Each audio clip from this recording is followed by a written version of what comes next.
السلام عليكم والصلاة والسلام على رسول الله. حبايبي عاملين ايه؟ يا رب تكونوا بخير. لو اول مرة تسمعوني انا ايه فوده من قناة كل يوم وصفة، وان شاء الله نقدم لكم كل يوم وصفة، وان شاء الله نعمل مع بعض النهارده لحمة الراس. هنعملها مع بعض بطريقة سهلة وخفيفة عشان الصيف مش محتاج تقيل. ما احنا شايفين كده، احنا عملناها مع بعض قبل كده بالخضار بس كنا في الشتاء. النهارده هنعملها مع بعض بطريقة سهلة وخفيفة خالص. مش هنضيف لها غير معلقة واحدة من الصلصة، وممكن تستغني عنها. شايفين ما شاء الله اللحمة قد ايه مستوية ودايبة. شايفين ما شاء الله. نعرف ازاي تطلع معاكي بالشكل الجميل ده. ممكن تقدميها مع رز بشعريه زي ما احنا عاملين، او ممكن مع عيش وسلطه وطحين. ولو لسه ما اشتركتوش اشتركوا وفعلوا زر الجرس. يلا نبدا نشوف عملناها ازاي. واول حاجه عشان نسلق لحمه الراس، معانا حله على النار حطينا فيها ميه بتغلي، وهننزل فيها بطماطمايه وبصلايه وجزرايه، بسم الله، وورق لوري وحبهان وفلفل اسود حصى. هنسلقها عادي خالص زي اي لحم. وهنا معانا لحمه الراس، بتجيبها الاول تنضفيها وتغسليها كويس من اي حاجه فيها، وتغسليها بدقيق وتشطفيها من الدقيق، وتنقعيها في معلقه واحده من الخل وعصير ليمون. بتسيبها فيها 5 دقايق تشيل اي ريحه مش مستحبه فيها، ان لحمه الراس لازم تتغسل. دلوقتي بعد ما حطينا البوكيه جرنيه هنضيف اللحمه، بسم الله، مكعبات صغيره كده زي ما احنا شايفين. هنا كده بعد ما نزلنا بلحمه الراس وما تغلي هيظهر ريم على الوش، هنشيله ونسيبها تستوي ونرجع نشوفها مع بعض ان شاء الله. هنشوحت وهنا كده زي ما احنا شايفين بعد ما لحمه الراس استوت معانا، شايفين ما شاء الله شكل الشوربه. دلوقتي هنشوف ما شاء الله اللحمه مستويه ودايبه، خلاص بقت جاهزه ونطفي عنها. وهنا كده بعد ما لحمه الراس استوت حطينا طاسه على النار وحطينا فيها معلقه من السمنه ومعلقه من الزيت، وهننزل فيهم ببصلتين كبار، بسم الله الرحمن الرحيم.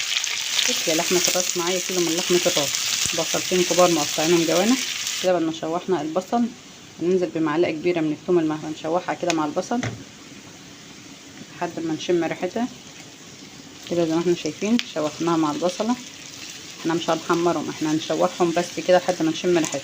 وكده بعد ما شوحنا البصله والثوم وشمينا ريحتهم هننزل بلحمه الراس، بسم الله. احنا لحمه الراس كنا مقطعينها مكعبات وسط كده زي ما احنا شايفين، ممكن تخليها اصغر او اكبر اللي انت حباه. هنشوح لحمه الراس مع البصل مع الثوم والجزر ده اللي كان مع لحمه الراس، وهي بتنسلق، وهنسيب لحمه الراس تاخد من طعم السمنه والبصل والثوم. وبعد ما شوحنا اللحمه كده معانا طماطميه كبيره مقطعينها مكعبات، بسم الله، طماطميه كده مع لحمه الراس. ننزل بجزرايه مبشوره كده زي ما احنا شايفين. بعد ما شوحنا الجزر مع اللحمه كده، وكنا عاملينها بالخضار وبالصلصه بس كنا في الشتاء، فاحنا دلوقتي بنعمل لها حاجه خفيفه عشان الجو حر. وهننزل بالفلفل، والفلفل قلت لكم تنزلي بيه بعد ما حطيت اللحمه على طول، بس انا الصراحه كنت نسيت، قطعته جنبي ونسيت. نضيف البهارات، معانا معلقه صغيره من الفلفل الاسود، معلقه صغيره من الكزبره، نص معلقه صغيره من بهارات اللحمه، رشه من الحبهان البودره، ومعانا الملح. طبعا احنا ما ضفناش للحمه لسه ملح خالص. وهنضيف نص معلقه صغيره من هريسه الشطه لو انت مش حابه تستغني عنها، او ممكن رشه من الشطه البودره. وكده خلاص بعد ما ضفنا البهارات هنهدي النار عليها، نرجع نشوفها مع بعض ان شاء الله. وهنا كده لحمه الراس بعد ما سيبناها مع الخضار اللي احنا حاطينه معاه، بس حطينا لها معلقه واحده من الصلصه ورشه من السكر، بس لقيت المقطع ده ما اتصورش زي ما احنا شايفين كده ما شاء الله. وهنقدمها دلوقتي مع بعض. ممكن تستغنى عن الصلصه وعن الطماطم خالص لو انت مش حباه، زي ما احنا شايفين ما شاء الله، وخفيفه على المعده في الصيف. وهنقدمها دلوقتي مع بعض. زي ما احنا شايفين وصفتنا النهارده بقت جاهزه.